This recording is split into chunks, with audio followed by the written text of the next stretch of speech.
sudah ditemukan, ternyata orang yang telah terkena virus corona. Dua warga Indonesia yang positif terinfeksi virus corona disebut telah melakukan kontak dengan warga negara Jepang dan warga Jepang.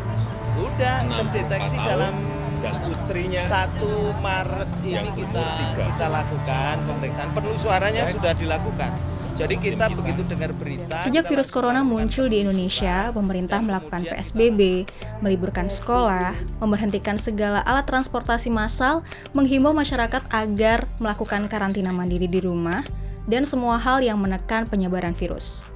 Ya walaupun penerapannya di lapangan kacau juga. Semakin kesini, kita semua bisa melihat bahwa hal itu tidak cukup untuk menghentikan laju virus ini. Sedangkan perut perlu diisi dan perekonomian negara ini harus tetap berjalan. Akhirnya setelah 2 bulan PSBB, kemudian banyak orang yang hopeless atau pasrah dan akhirnya beraktivitas kembali di luar. Sama halnya dengan pemerintah yang kemudian melonggarkan PSBB dan merilis istilah new normal dengan beberapa protokol kesehatan yang harus dipenuhi. Meski sebenarnya belum saatnya Indonesia menerapkan new normal, karena kasus positif virus corona di Indonesia masih terus bertambah hingga sekarang. Kemudian, muncul sebuah pertanyaan. Apakah ini upaya pemerintah menerapkan herd immunity alami secara tidak langsung? Apakah kamu tahu apa itu herd immunity? Herd immunity didefinisikan sebagai situasi atau keadaan di mana semakin banyak masyarakat dalam suatu lingkungan sosial memiliki tingkat kekebalan tinggi terhadap penyakit menular, dalam kasus ini disebabkan oleh virus, sehingga dapat menghambat bahkan memutus penyebaran virus. Wabah penyakit akibat infeksi virus akan hilang ketika mayoritas populasi kebal dan individu beresiko seperti orang lanjut usia dan bayi terlindungi oleh populasi umum. Dengan begitu, virus akan sulit menemukan inang untuk hidup dan berkembang. Herd immunity bisa tercipta dengan menggunakan 2 cara. Cara yang pertama adalah dengan cara vaksinasi. Kekebalan tersebut akan muncul dari vaksin yang disuntikan dan tidak membuat virus dari orang yang terjangkit menular pada orang lain. Simulasi berikut ini menjelaskan bagaimana herd immunity dengan cara vaksinasi bisa terjadi. Jika ada 70-90% dari suatu populasi telah tervaksinasi, sisa dari populasi itu akan dapat terlindungi dari penyebaran infeksi virus. Yang kedua yaitu dengan cara alami. Artinya, herd immunity akan tercipta apabila dalam satu kelompok sudah banyak yang terpapar virus, maka orang lain dalam masyarakat tersebut akan memiliki tingkat kekebalan yang baik dengan sendirinya dan bisa menangkal penyebaran virus. Dengan 2 data tersebut, tentu saja saat ini herd immunity menggunakan vaksinasi belum bisa diterapkan, karena vaksin COVID-19 juga belum ditemukan, dan apabila menggunakan cara yang kedua, tentu sangat beresiko.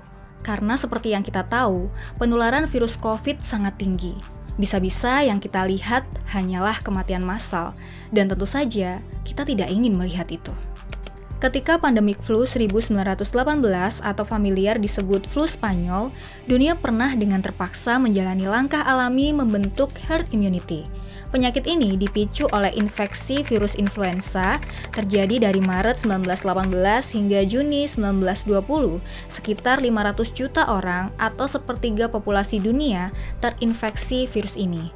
CDC memperkirakan jumlah kematian mencapai 50 juta jiwa di seluruh dunia. Jika mengambil pelajaran dari sejarah tersebut, sangat-sangat beresiko untuk menciptakan herd immunity secara alami. Bagi suatu negara dengan populasi lebih dari 270 juta jiwa seperti Indonesia, dibutuhkan waktu yang sangat lama untuk menciptakan herd immunity. Untuk mencapai herd immunity, setidaknya 70% dari populasi harus terinfeksi terlebih dahulu. Anggap saja penduduk Indonesia ada 270 juta jiwa, maka 189 juta jiwa harus terinfeksi virus untuk mencapai herd immunity. Bisa bayangkan berapa jumlah kematian untuk mencapai angka itu? Sejauh ini, ada 3 negara yang pernah dan sedang mencoba untuk menerapkan herd immunity, yaitu Swedia, Inggris, dan Belanda. Inggris dan Belanda pernah sempat mencoba menerapkan herd immunity ini di negaranya. Tapi kemudian dihentikan karena semakin banyak kasus dan angka kematian di negara itu semakin meningkat. Sedangkan Swiss masih berlanjut menerapkannya. Meski banyak ditentang oleh para peneliti di sana, WHO sementara ini juga menentang untuk menerapkan kebijakan menciptakan herd immunity secara alami. Lalu, bagaimana dengan Indonesia? Ketua Tim Pakar Gugus Tugas Percepatan Penanganan COVID-19, Prof. DRH Wiku Bakti Bawono Adisasmito MSc, menyebutkan bahwa new normal tak bisa dikaitkan dengan herd immunity. Keduanya berbeda konsep. Beliau mengatakan akan sulit untuk menerapkan herd immunity secara alami di Indonesia, mengingat jumlah penduduk Indonesia yang sangat banyak, sehingga akan membutuhkan waktu puluhan tahun. Oke teman-teman, terima kasih sudah menonton video ini. Semoga video ini bermanfaat. Dan buat kamu yang punya pertanyaan, tulis aja pertanyaan kamu di kolom komentar di bawah ini. Karena siapa tahu pertanyaan kamu akan dibahas di video selanjutnya. Jangan malu bertanya, karena bertanya itu baik.